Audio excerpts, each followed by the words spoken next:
If you need unlimited domination, clutch time, or anything else online or offline grinding, make sure you hit up RoseNBA on Twitter for quick, safe, and reliable grinding services. Yo, what is good, YouTube, and welcome back to another JC2K video. In today's video, I'm going to be showing y'all the best offensive and defensive settings in NBA 2K23 MyTEAM here after about a week of the game having come out. These are the settings I am running every single game right now and are going to be able to help you, I think, a lot to have a ton more success in MyTEAM Unlimited and other 5v5 modes in which you need these types of settings to help you succeed. It's crucial to have these types of settings to just make your team play better outside of what you can control on the court. But before we hop into the video, if you haven't already, make sure you hit that subscribe button. Help me push towards the 7,000 subscriber mark on the channel. I'm uploading every single day, multiple videos a day, and I would really appreciate your support if you haven't already, if you do subscribe. Without further ado, let's hop right into it, and let's start off with the defensive settings, because the defensive settings is the first thing that we can talk about, and that is going to come from your coach game plan, which is where you can save defensive settings. I made a video about this last week, and it's something that I think is just really useful to save you time in each and every game, so you don't have to set your defensive settings each and every game. So you can come down here to coach game plan and set your defensive settings. You can't set offensive settings or anything like else, but you can set that defensive setting every single game, which is super nice. So going into coach game plan, this is what I'm running currently. I have on ball pressure on tight and off ball pressure on tight. Last year I ran on ball pressure on smother, but I think having it on tight right now is just fine, because players, for one, don't seem to have the quick enough releases to get the shots off over a on-ball CPU, and also when you're trying to step up, I would recommend trying to click on and play the on-ball defense yourself when it comes to contesting a shot.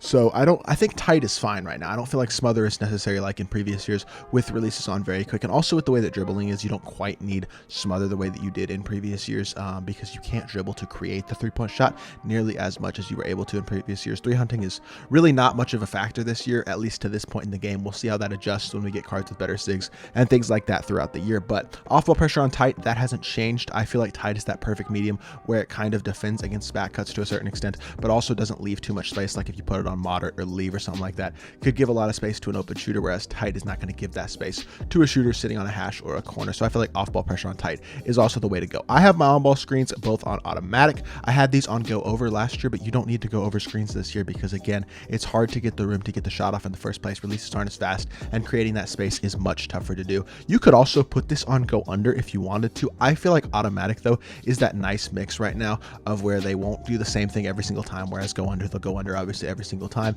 And I feel like it just kind of mixes it up a little bit defensively without giving your opponent a free lane to the basket and things like that. I think automatic is the best for these on-ball screens. Now, I have both hedges on no hedge. The reason I have that on no hedge is because if I want my hedge defender, typically the guy guarding the pick and roll, to blitz a screen or switch a screen or things like that, I'm going to use that. Otherwise, I want my pick and roll defender, especially this year, to stay down low and guard the slip. I don't want them blitzing themselves up out of the play if I'm not controlling it myself and giving up a free dunk. You don't want to give up easy buckets this year, especially because of how tough it can be to score the ball on offense right now. So I think no hedge is the way to go for your hedge settings. In terms of stay attached, same thing. I put this on yes. It was on yes last year as well. Just prevents your screener or your screen defender and your on-ball defender from switching basically arbitrarily. If you have this on yes, if you have this on no, or if you even leave it on automatic, it's going to sometimes arbitrarily do what they want to do basically between the screen defender and the on-ball defender, which is pretty annoying. Off-ball screen, same thing. I also have this on automatic. I don't really want this on go over because I don't want them trying to fight over flare screens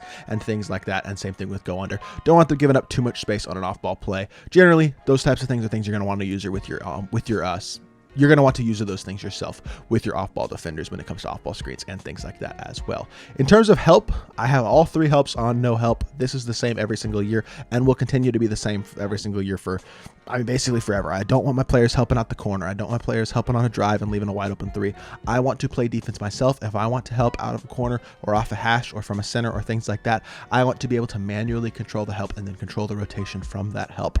I don't want my CPUs doing things for me, because it messes me up. It messes up the way that I play defense. I want to be in control, and leaving your help on no help will leave you in control of whether or not your players help or not. If you put this on, they'll pretty much help again arbitrarily, leave players open and things like that, and you want to make it hard for your opponents to score. So for me, no help definitely works the best, and that is what I prefer to do on defensive settings.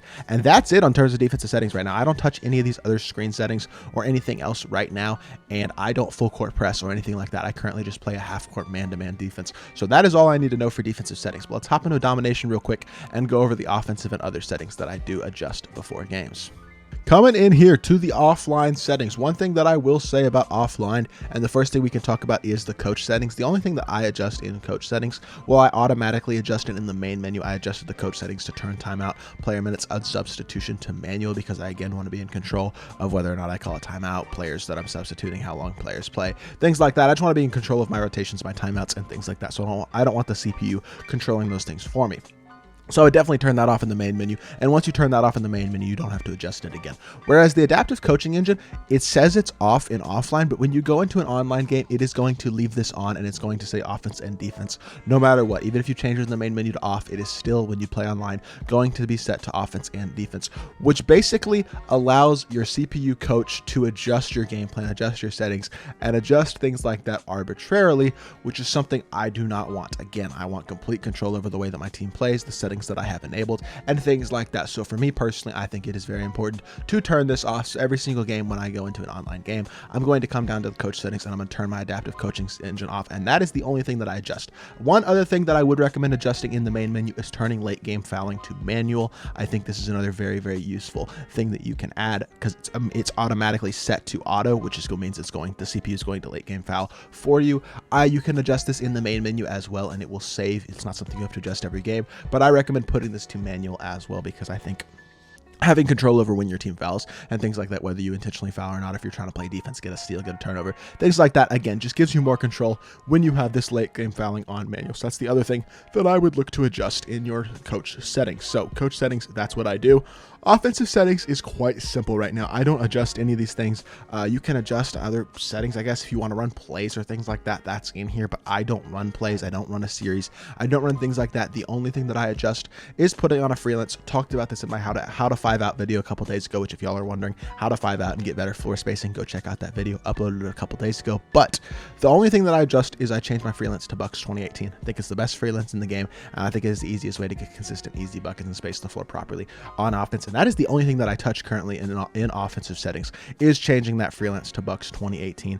And it really is that simple. And as y'all can see, just to show, when I hop into a game defensive settings wise, I haven't touched my settings and it has my settings saved, which is super, super nice. I can adjust from my base settings if I need to, based on the way my opponent is playing and things like that. But having my base settings saved in these offline modes, and even in online, it saves in online as well, is super, super nice, and just can be a nice time saver. So literally all I will do when I load into a game, I'll go down to my offensive settings, I'll set my freelance, then I'll back out, go to coach settings, and I'll turn my adaptive coaching engine to off.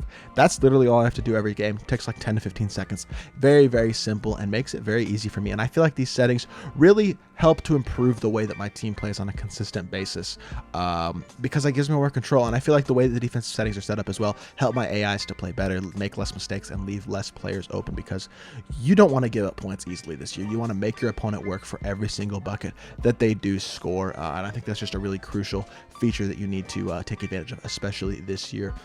With how hard it can be to score at times, it's very important to make your opponent work consistently. And I feel like these defensive settings are really the settings that are going to make them work the hardest consistently, to score consistently on your defense. And if you couple that in with being a good defensive player, knowing your rotations, and then same thing offensively, knowing how to take advantage of your floor spacing in Bucks 2018, create open shots and take your dunks, things like that, you're going to have a lot of success if you take these settings and then implement them into your game plan.